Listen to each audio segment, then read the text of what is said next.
राम जय सिया राम, जय हो बागेश्वर धाम सरकार। मेरे प्यारे सभी भक्तों, आज इस वीडियो में हम लोग जानेंगे कि आखिर वो कौन सी तीन चीजें हैं जो हर पुरुष को अपने पत्नी की तीन चीजें देखनी चाहिए।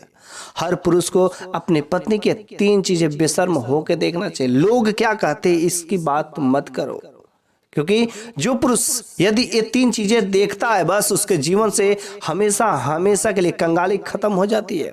उसके घर में माता लक्ष्मी का वास होता है और उसी घर में माता लक्ष्मी का वास होता है। जो पुरुष अपने पत्नी की ये तीन चीजें देखता है उसके घर में कभी लड़ाई झगड़े नहीं होती है। इस वजह से ये तीन चीजें हर पुरुष को अपने पत्नी के साथ देखना चाहिए। तो आखिर वो कौन सी तीन चीजें, यदि आप भी जानना चाहते हैं तो इस वीडियो के अंत तक जरूर बने रहिएगा। लेकिन यदि अभी तक आपने हमारे चैनल को सब्सक्राइब नहीं किया तो प्लीज चैनल को सब्सक्राइब करके बेल आइकन को जरूर प्रेस कर दें, ताकि आने वाले वीडियो का नोटिफिकेशन आपको सबसे पहले मिल सके। तो आखिर वो कौन सी तीन चीजें हैं, इन तीन चीजों को समझने के लिए सबसे पहले हम एक कहानी को सुनते हैं और इस कहानी के माध्यम से शायद आप समझ सकेंगे कि आखिर वो पत्नी की कौन सी तीन चीजें हैं जो हर पुरुष को देखना ही चाहिए। तो कहानी है, एक गांव में एक आदमी रहता था। उस गांव का जो आदमी था उसका शादी विवाह हो चुका था, उसकी पत्नी थी, उसके बाल बच्चे भी थे। लेकिन करे तो करे क्या, उसकी पत्नी बहुत ही झगड़ा करने वाली थी। वह अपने पति को 1% का भी इज्जत नहीं देती थी और रोज हर दिन प्रातः काल उठते ही पति को 2-4 खरी खोटे सुनाया करते थे। वह बोलता था, अरे तुम झगड़ा मत करो, कोई ऐसा दिन तो छोड़ दो जिस दिन तुम झगड़ा ना करो, बातें मत बोलो, बिना मतलब का तुम बच्चों को मारती हो, आखिर ये सब चीजें क्या है। जैसे बेचारा वो समझाने की कोशिश करता कि लड़ाई झगड़ा मत करो, लड़ाई झगड़ा से घर में हास होती, माता लक्ष्मी चली जाती है और देखो तुम्हारा ही नतीजा है कि घर में आज हम लोगों की कंगाली हो गई है और घर में रोज लड़ाई झगड़ा होने के वजह से उसके घर में माता लक्ष्मी का वास खत्म हो गया रहता है। घर में दरिद्रता आ गई रहती है। बेचारी वह ऐसी थी कि जिस दिन वह लड़ाई झगड़ा करती, कभी कभी तो लड़ाई झगड़ने के उपरांत वह शाम के समय भोजन भी नहीं बनाती थी। बेचारा वह आदमी अपने पत्नी से हमेशा परेशान रहता था। अपने बच्चों को लेकर के वह रात में भूखे ही अपने बच्चों के साथ में सो जाता था, पेट दबा करके। उसकी पत्नी इतनी झगड़ा करने वाले थे, बेचारा वह बिल्कुल अपने पत्नी से परेशान था। लेकिन एक दिन उसे किसी ने बताया कि शायद एक साधु बाबा है, उस साधु बाबा के पास जाओ, शायद तुम्हारी पत्नी कैसे तुम्हारे नियंत्रण में हो सकेगी, वो शायद साधु बाबा कुछ बताएंगे उपाय। इस उपाय ऐसा जान करके वह आदमी अगले दिन साधु बाबा के पास निकल पड़ता है और वह चलते चलते वह साधु बाबा के पास पहुंचता है। वह जाकर के सारा का सारा वृत्तांत उस साधु बाबा को सुना देता है। कहता कि साधु बाबा, मैं अपने पत्नी से बहुत परेशान हूँ। कोई ऐसा दिन नहीं कि जिस दिन वह बिना झगड़े रह सकती है, जिसके वजह से मेरे घर से माता लक्ष्मी का वास खत्म हो गया। घर में खाने के लाले पड़ गए हैं, बाल बच्चे भूखे बेचारे तड़पते हैं, लेकिन मैं करूँ तो करूँ क्या। आखिर कोई ऐसा उपाय तो होगा जिससे मेरी पत्नी मेरे कंट्रोल में रहेगी। साधु बाबा ने कहा, बिल्कुल, लेकिन यदि तुम हर रोज अपने पत्नी की ये तीन चीजें देख लो तो बस तुम्हारी पत्नी तुम्हारे कंट्रोल में रहेगी।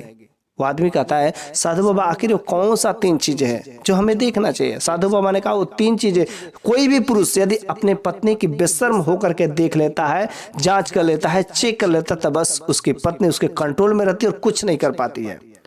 बस वो आदमी बहुत ही जानने के लिए बेताब हो जाता है। वो कहता है कि साधु बाबा, तो बात किस चीज की देरी है, जल्द से मुझे बताइए ना, मैं इसी के लिए तो आया हूँ, आखिर वो क्या चीजें हैं। साधु बाबा ने कहा, ध्यान से सुनो। एक बार की बात है कि एक नगर में एक सेठ और सेठानी रहते थे। सेठ अपनी सेठानी से बहुत ही प्रेम करता था। अभी तो कोई उसके संतान नहीं थे, लेकिन सेठ और सेठानी के बीच में बहुत ही प्रेम था। उनके प्रेम की चर्चा जो अगल बगल सब पड़ोसी करते थे, उसके प्रेम का लोग उदाहरण देते थे और उनके प्रेम का जो मिसाल जो दूर दूर तक धीरे धीरे फैल गया। बस उस नगर का राजा को भी यह खबर फैल गई कि सेठ और सेठानी में इतना प्यार होता है कि कभी झगड़ा नहीं होता है, उनके बीच में बहुत ही प्रेम है। तो राजा ने कहा कि यह ये सत्य बात है, अगर ऐसी सत्य बात है तो क्यों ना सेठ और सेठानी की परीक्षा लेनी पड़ेगी। लेकिन उससे पहले वह राजा ने कहा कि देखो जैसा सेठ और सेठानी का प्रेम है वैसा प्रेम हम अपने जो राज्य के सभी लोगों के घर चाहते हैं। इसके वजह से शाम के समय में सभी लोग अपने घर पर एक दीपक जरूर जलाना।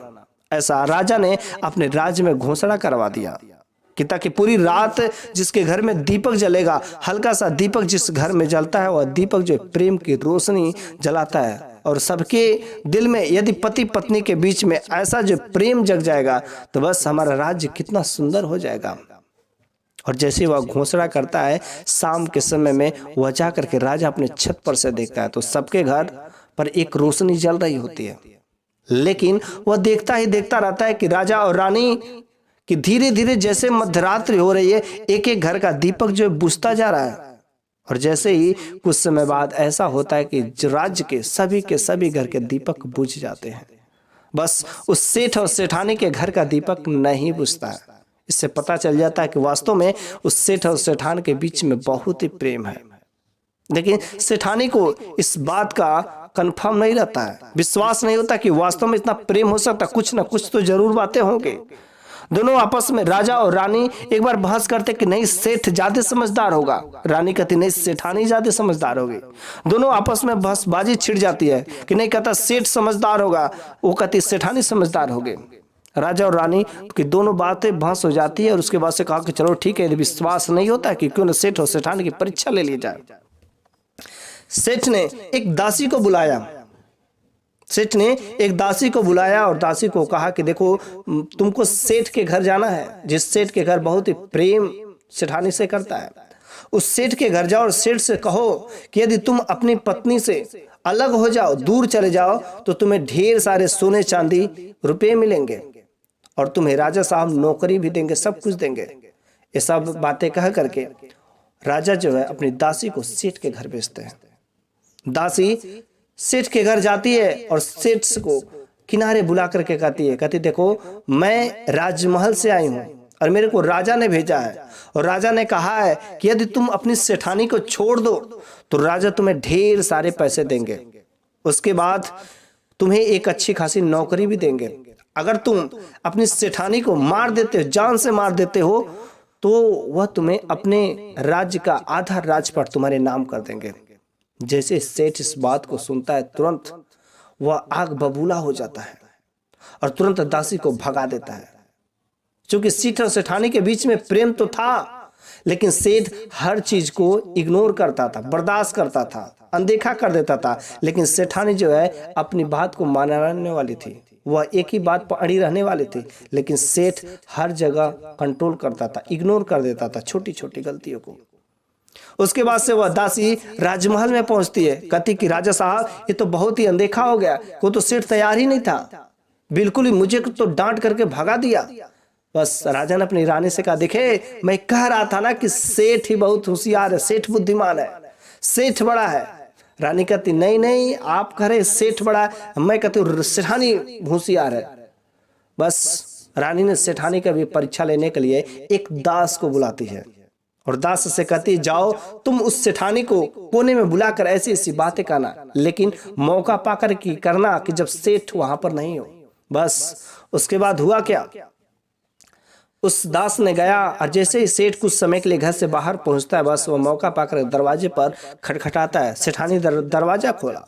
वह दास कहता है कि मैं राजमहल से आया हूं और मेरे को रानी ने भेजा है, और रानी ने कहा यदि तुम अपने सेठ को छोड़ दो तो तुम्हें ढेर सारे पैसे इनाम देंगे, लेकिन यदि तुम अपने सेठ को मार देती हो तो वह तुम्हें अपने राज्य का आधा हिस्सा तुम्हारे नाम कर देंगे।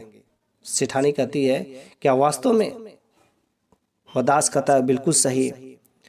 तो सेठानी कहती है कि ठीक है मैं अपने पति को मार दूंगी। तो वह दास कहता है कि कैसे मेरे को पता चलेगा कि तुमने अपने पति को मार दिया है?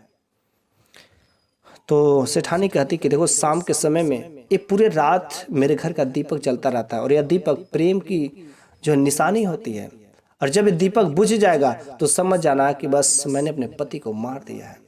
बस ये चल करके उसके बाद से रानी को खबर करता है। जैसे राजा और रानी इस बात को खबर को सुनते हैं, उस राजा को पत्नी नाम से, स्त्री नाम से घृणा होने लगती है और उस रानी को भी ऐसी इतनी नीच हरकत तो क्या उसके विचार में आ सकता है। लेकिन राजा ने कहा कि देखो, मैं नहीं चाहता हूं कि बेवजह आज की रात किसी की मौत हो जाए। मैं नहीं चाहता कि सेठ की मौत बिना वजह से हो जाए। जल्द से क्यों ना तुम सब जाओ और उस सेठ और सेठानी के घर पर धावा बोल दो, और धावा बोल करके तुम उस सेठ को वहां से अलग कर दो और सेठ को सारी बातें बता दो। बस जल्दी से वे लोग उस सेठ और सेठानी के घर पर जाकर के धावा बोल देते हैं। जितने सारे राज दरबार के सैनिक थे, और जैसे ही धावा बोलते हैं, लेकिन वो सोचते हैं कि सेठ को ढूंढे, कि सेठ को उससे सारी बातें बताए। लेकिन जैसे वे सैनिक देखते हैं तो सेठ वहां पर मरा पड़ा है। बस इस चीज को देख करके वह बिल्कुल ही राज सैनिक जो है घबरा जाते हैं, और वे तुरंत जाकर के राजा साहब को सूचना देते हैं कि अरे वह तो सेठानी ने सेठ को पहले ही मार दिया। वह दास उस सेठानी से कहता है, अरे तुमने तो पहले ही क्यों मार दिया, तुम तो शाम के समय में मारने वाली थी। सेठानी कहती है, मैंने तो अपने पति को दिन में ही मार दिया जहर दे करके। बस एक काम मेरा बाकी था, शाम के समय में दीपक बुझाना। मैंने तो एक काम ऑलरेडी कर दी है। बस उस राजा को स्त्री नाम से बिल्कुल ही घृणा होने लगती है, और वो अपने राज दरबार के सैनिकों को कहता है कि उस सेठानी को बुला करके उसे कड़ी से कड़ी सजा दिया जाए, क्योंकि वह अपराधी है। बस उसके बाद वो राजा उसको बुला करके राज दरबार में घोर बेइज्जती करता है, उसे कड़ी से कड़ी सजा देता है। साधु बाबा ने कहा कि देखिए, जैसा उस सेठानी की ये ने किया था, क्या अभी तुमको नहीं पता चला कि आखिर अपने पत्नी को 3 चीजें ये सब जरूर देखना चाहिए। अब तो शायद समझ गए होंगे कि जो भी पुरुष अपने स्त्री की 3 चीजें देखता है बेशर्म होकर के, बस उसकी घर की सारी समस्या दूर हो जाती है। लेकिन आखिर वो कौन सी 3 चीजें हैं? वह मनुष्य कहता, वह आदमी कहता, साधु बाबा मैं तो नहीं समझा, आखिर उसने क्या 3 चीजें हैं? साधु बाबा ने कभी भी नहीं तुम समझे। साधु बाबा वहां पर समझाते हैं कि जो भी पुरुष अपने स्त्री का वो चीज देखता है कि वह कहाँ आ रही है, वह कहाँ जा रही है, यदि वह कहाँ आ रही है, कहाँ जा रही है, सब चीजों को बड़ी ध्यान से निगरानी करता है, तो वह अपनी की पत्नी की कमजोरी को जान सकता है। और उसके बाद से वह पत्नी उसके ऊपर धावा नहीं बोल सकती, वह उसकी पत्नी उसके ऊपर हावी नहीं हो सकती। ऐसा करने से उसके घर में कभी भी लड़ाई झगड़ा नहीं हो सकते, और वह अपने पत्नी पर नियंत्रण रख सकता है। जैसा कि उस सेठ ने अपने पत्नी को छूट दे दिया था, जिसके वजह से उस सेठानी ने अपने पति को ही मार दिया। दूसरा नंबर की बात है कि वो पति को अपने पत्नी की चीजें देखनी चाहिए कि पत्नी की बोलचाल कैसी है। क्या वह पत्नी अपने पति को इज्जत दे रही कि नहीं दे रही है, अपने पति की बात मानती है कि नहीं मानती है। यदि ऐसा नहीं करती है तो समझ जाइए वह अपने पति के साथ कुछ ना कुछ गड़बड़ करने वाली है। अपनी पत्नी की गलत चीजों को देख करके कभी इग्नोर नहीं करना चाहिए। अपनी पत्नी को मुझ पर हावी नहीं होना चाहिए, नहीं तो आपके घर में लड़ाई झगड़ा ही होंगे। तीसरा नंबर की चीज है कि हमें अपने पत्नी की वो चीजें जरूरी देखना चाहिए। पत्नी का चाल चलन जरूर देखना चाहिए, कि चाल चलन देखना चाहिए, क्योंकि वह चाल चलन यदि उसका बेकार रहेगा, किसी दूसरे के साथ उतना बैठना रहेगा, तो अपने पति से बिल्कुल ही प्रेम नहीं करेंगे। कहीं पति अपने पति से ज्यादा तो प्रेम तो नहीं करता है। यदि पति उससे ज्यादा प्रेम करता है, बेपनाह प्यार लगेगा करने, तो बिल्कुल ही उसकी पत्नी उसके सर पर चढ़ जाएगी और वो अपने पत्नी को कभी कंट्रोल नहीं कर पाएगा। इस वजह से अपने पत्नी का चाल चलन देखना चाहिए, उसे ज्यादा प्रेम नहीं करना चाहिए। और जो भी पुरुष इन 3 चीजों को देखता है कि बस उसकी पत्नी उसके ऊपर कभी हावी नहीं हो पाएगी, जब उसकी पत्नी उसके ऊपर हावी नहीं हो पाएगी तो वो अपने पत्नी पर बड़े ही आराम से कंट्रोल कर सकता है। तो बस तुम अपनी पत्नी के साथ इन चीजों को करना, बस तुम्हारी पत्नी तुम्हारी मुट्ठी में रहेगी। बस मेरे प्यारे सभी भाइयों और दोस्तों, यदि कहानी आपको अच्छी लगी होगी तो प्लीज आप कमेंट बॉक्स में हर हर महादेव जरूर लिखिएगा। जय जय राम, जय श्री राम।